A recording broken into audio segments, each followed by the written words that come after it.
welcome back to another YouTube video. Now, in today's video, guys, in light of it being National Cinema Day, I kind of wanted to talk about and have a little bit of a box office breakdown, I guess you can say, of the summer of 2023, the summer 2023 movie season, because there were a lot of unexpected successes and failures throughout this summer, and I think there's just a lot of lessons to be learned. I think this is, it just shows that there is a huge shift in the demands of moviegoers and what they want out of movies, and it's just going to change everything as far as what movies are going to be blockbusters from now on. Like, what are going to be the successful movies going forward? It was a pretty crazy summer as far as movies go. And so, yeah, I just wanted to make this video. Hopefully it won't be too long. Just in light of it being National Cinema Day and summer 2023 movie season coming to a close. Before I get onto this video, I'm going to be seeing the new Gran Turismo movie today, so expect a movie review for that out soon. And then I made a couple of community posts, one talking about kind of why I haven't been making videos as much, so make sure you go check that out. Been playing quite a bit of catch up with movies lately, and so hopefully I can get back on track, readjust, and not have to resort to quick reviews anymore. It's going to be a much more laid back school year for me. This is my junior year, and I don't have as many classes as I did my last 2 years, so it's going to be much more laid back. So hopefully I can get out more content from now on. And my second post was asking if you guys wanted to see some Big Brother reality TV show talk. So go vote on that poll if you have not already. And I think that's pretty much it. I think that's all the announcements I have to make. So yeah, let's just talk about the summer of 2023 movie season. So I had a really enjoyable summer. I hope you guys did as well. I fulfilled it to its fullest. But I think one of the highlights of my summer is just how crazy this summer was as far as movie goes, with just some of the absolute unexpected successes and failures. I think this will go down in history as one of the craziest summer movie seasons. June was supposed to be a huge month for blockbuster movies. You know, you had Spider-Man, then like just week after week, Spider-Man, Transformers, The Flash, Indiana Jones, just so many box office hit movies that were supposed to be, just absolutely smash the box office. You had Elemental thrown in there as well, and it just turned out to be a very, very mediocre month with some bombs and some very, very soft openings. And then July comes in, and you have like all of the unexpected successes. You have Sound of Freedom week 1, and then obviously you have Barbie Oppenheimer weekend, which was just absolutely crazy. So I guess just starting from the very, very beginning, you had Fast X. Then you had Little Mermaid the week after. I would say Fast X did around where I kind of predicted to be. Most of those types of movies, those action movies, and Fast and Furious movies in general, make around like $650 to $800 million. Same with like Mission Impossible, which I'll talk about later. So I'd say Fast X did pretty much around where I had expected it to do. Maybe underperformed a little bit domestically. Let me go check what it did domestically. I have the box office list open so that I can check. 145 million domestically, which isn't the best, but the international numbers definitely carried it quite a bit. And then you had The Little Mermaid, which many people were saying was going to be a huge flop because of the whole race swap situation, but ended up still grossing a pretty good amount of money. I'm not sure what the budget was for The Little Mermaid, but $568 million. I would say the budget can't be anything over $200 million, so that's automatically a good profit margin there. So it still made money, about the same domestically and internationally. So I don't think the race swap made too big of an effect. Now, here's what I gotta say about that. I get it. I don't think the race swap was necessary by any means, but that doesn't mean that it's inherently a bad movie or that the actor did a bad job. Like, I'm sure that she did a really, really great job. I didn't watch the movie, so I have no idea. But, like, all I can say is I don't think the race swap was necessary, but I don't think that makes it an inherently bad movie. The only thing that was bad was that song that Aquafina or whatever sang in that movie. That was absolutely, they're just one of the most insufferable songs I have ever heard. So yeah, that is one thing that is for sure. And then we had Spider-Man, which did, I think, around where it should have. If you look at Spider-Man Into the Spider-Verse gross, I think it did more than that one. So it did pretty much around where it should have been. I was honestly expecting a little bit more. I was expecting maybe it could have reached the 1 billion mark with just like people with the multiverse craze lately and things like that. And just the big success of Spider-Man No Way Home when that came out. But I guess it is different. It's an animated Spider-Man movie. Not as many people are invested into the Miles Morales story. So I guess I can kind of understand. It did around where it should have. And, you know, people are not as hyped about the multiverse stuff as well. So I would say Spider-Man Across the Spider-Verse did around where it should have been. Yeah, nothing much more to say there. Then we had another one that I just kind of want to throw in there. You had The Boogeyman, which I would say underperformed by quite a bit. I was expecting it to. I thought it grossed over like 100 million, just because many people, especially people in their 20s and their teens, go out to see those modern day horror flicks because they want the jump scares and things like that, and they want the in-theater experience for it. So regardless of how good the movie actually is, you know, that's just the mentality of people of its target audience, and that's how they make quick money out of those types of movies. So I'm kind of surprised it only made 67 million at worldwide. And then after that week, we had Transformers: Rise of the Beast, which made 438 million worldwide. I really wasn't expecting that movie to make much. It was pretty much around where I predicted. It probably was an underperformance just budget-wise. Probably didn't make a huge profit. And I mean, it's just because we've had so many Transformers movies, people aren't as excited about it anymore. And so I think that's kind of the factor in there. And then you had The Flash, which just a very, very, very depressing 268 million worldwide. Obviously, I thought it was going to do a lot better. I worked. The funny thing is, I worked opening day for this movie because we were trying to have as much staff because The Flash was supposed to be huge. I thought every theater was going to be selling out that day for The Flash. But obviously, the Michael Keaton cameo was not enough to save this movie. People are aware that DC is resetting, and so they're not going to waste their time. They're not going to watch a movie that is essentially a leftover and has no purpose anymore. When you make a franchise that is built upon movies that set up things in the future, if it doesn't have any purpose beyond that, you're setting yourself up for failure. So all the future DC like DCEU leftover movies are just kind of bound for failure. Starting out with Shazam! Fury of the Gods, and then The Flash, just absolutely tanking because of that.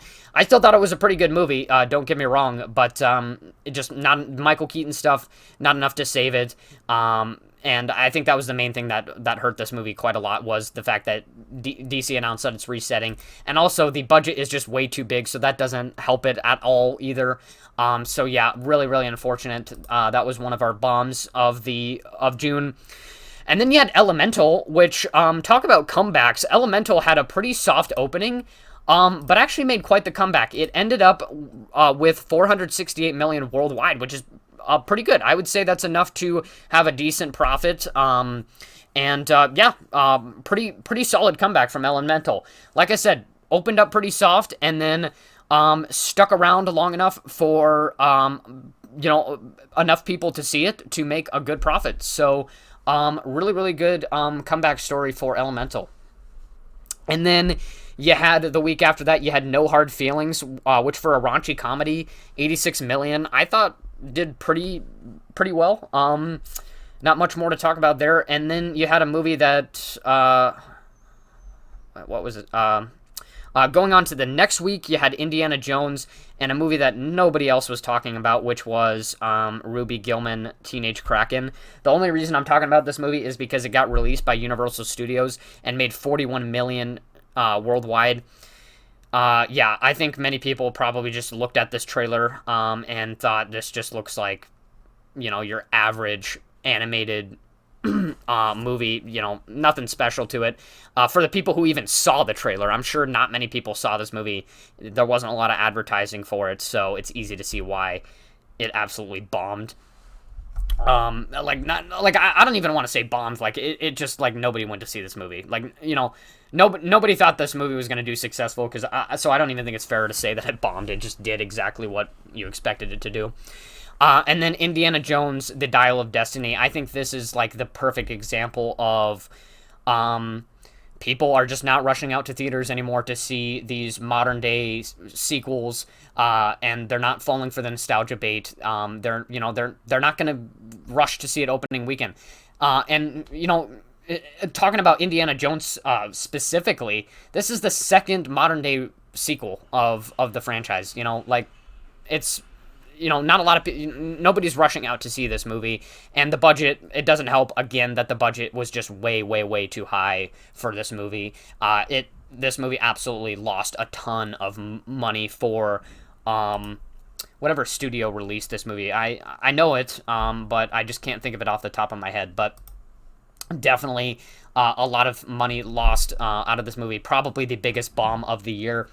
And then here's where all of the surprises come in. So the week after, you have Insidious: The Red Door, $187 million. Pretty crazy. This was at the lower end of horror movies for me for this year so far. But like I said, it's a familiar sounding horror franchise.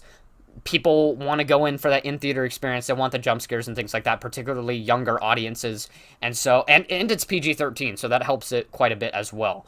You don't have that rated R barrier to it, obviously. And so, yeah, that actually kind of surprised me quite a bit. And then you had Sound of Freedom, which just a minute ago, it was at 179 million, and now it looks like it was updated, and it's at 181 million. And that is just domestically. Just the domestic box office, a Christian movie by a off-brand movie company, not one of the big movie companies, $181 million just domestically. Didn't make a whole lot internationally just because that's not really where they were aiming for. Many of the showing, like 99% of the showings were all in the U.S. for obvious reasons. And it made more domestically than Indiana Jones did, than Mission Impossible did, than Fast X did, than the list could go on and on and on. Scream 6, The Flash, Meg 2. I mean, it's honestly crazy, almost as much as John Wick.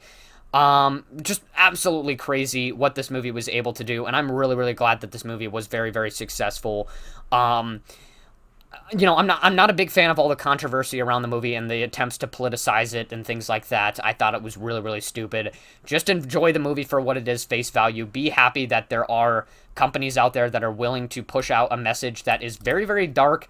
Not a lot of people want to talk about, but it must be spread, and it must be, more people need to be aware that this is a huge problem and things like that. And so I'm really, really glad that Sound of Freedom did really good. I hope the money from this movie goes in the right place. I'm sure it will.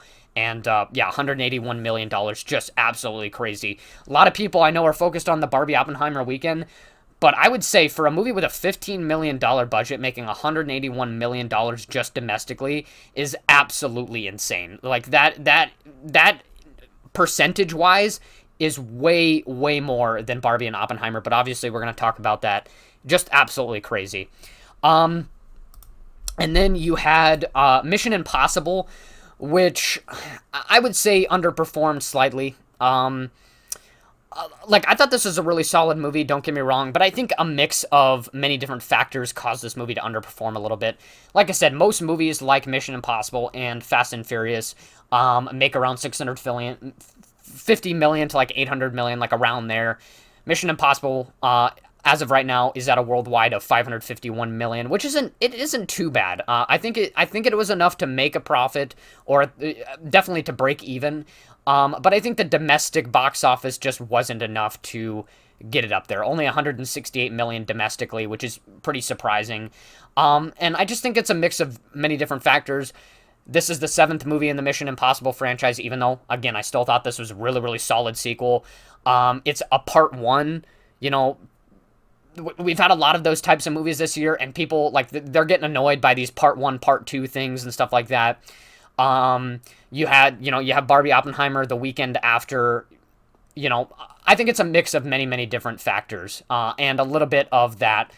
People are not rushing out to see those sequels and those franchise movies as much as they used to. But overall, Mission Impossible still did pretty solid. I think it's starting to make a bit of a comeback. For a while, it was stuck around like the 250 to 300 million mark, and I didn't think it was going to go much up from there. But it's made over 550 million, and so I think that's pretty decent. I think even if it didn't make any more money from here, I think it's okay. And I think part two could still be successful. And then obviously the thing everybody wants to talk about, you got Barbie and Oppenheimer weekend, which it's just crazy. This is in. I just refreshed the page again, and Barbie is now looking to take over Super Mario Bros. For the number one spot of this year, which is just absolutely insane. It is at $1,340,000,000. That automatically puts it in. I know, at least in the top 20. It's probably at like sitting at the 17 or 16 spot for highest grossing movies of all time. It just made an insane amount of money domestically. Which is definitely what carried it quite a bit. Everybody and their mother went to see Barbie opening weekend. It's just absolutely insane. I have my issues with the movie, but what had this movie make so much money, and Oppenheimer as well, is that this was a cultural phenomenon. This is something that very rarely happens, is very hard to duplicate, and people just everybody wanted to go that weekend because they heard about the stuff on social media about Barbenheimer on this stuff, and so people were like, okay, well, I'm gonna watch Barbie and I'm gonna watch Oppenheimer this weekend. I'm gonna have fun with my friends. I'm gonna dress up. It was just an overall fun experience, and that's why so many people went to see it. And I think what's even more impressive is Oppenheimer's numbers, because you have a rated R biopic, historical, I guess, fiction in a way, because, there's some things that can't be totally, like, it can't be true across the board. But a rated R biopic makes 777 million worldwide, 300 million domestically. Absolutely insane. And also the fact that it is the highest grossing movie to not be number one. The highest grossing movie during the weekend to not be number one. It's just absolutely insane. Oppenheimer, just crazy. I could go on and on all day about, why I really love this movie. It's probably going to go down as the best movie of the year for me. But it's just box office earnings, I think, are just as impressive as how great this movie is. Just insane. Top four for highest grossing movies of this year. Just crazy. Barbie Oppenheimer weekend. It was a cultural phenomenon that is probably not going to happen for many, many years. It's very hard to duplicate something like that. And I think the reason why it happened is because it was just an overall fun experience. People want something fun out of their theater experience, a reason to go to the theaters, and that reason to go to theaters is no longer just, oh, it's a big superhero movie, and, it's another sequel to this big franchise. No, people want something different now, and Barbie and Oppenheimer was just that. And then to kind of close off the latter half of the summer of 2023, you had Teenage Mutant Ninja Turtles, which I would say kind of underperformed, especially internationally, only 37 million. Not much else to say there. I didn't expect it to blow it out of the water or anything like that, but I kind of saw it at least over like 200 million, like 250 million by now, but only 135 million so far. Then you have the Meg, which is at 352 million. It only made 774 million domestically, though.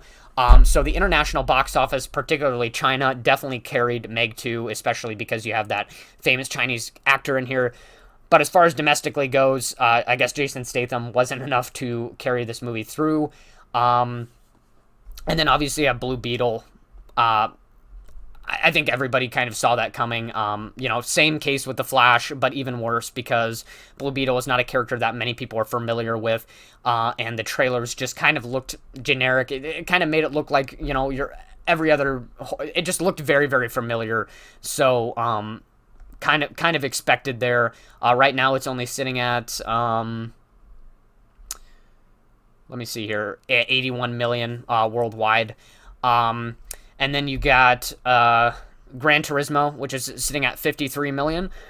Not too bad for this weekend, I would say. Not great. I mean, I'm not sure what the predictions were for this movie. Domestically, it's only at 17 million. But not the best. More than I expected, honestly. But I think that largely has to just do with, summer 2023 season's coming to end.